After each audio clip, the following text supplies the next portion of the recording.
বিদেশিরা দেয়নি টাকা যেন পদ্মা সেতু না হয়। শেখ হাসিনাই সাহস নিয়ে মাগো পদ্মা করলো জয়।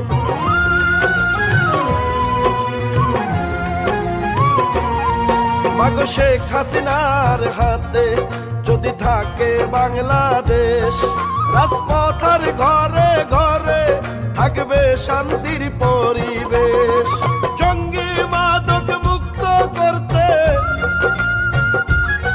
দেশে, জঙ্গি মাদক মুক্ত করতে শেখ হাসিনার বিকল্প নাই। মাগো ভোট দিবেন নৌকা মার্কায়, মামা ভোট দিবেন নৌকা মার্কায়।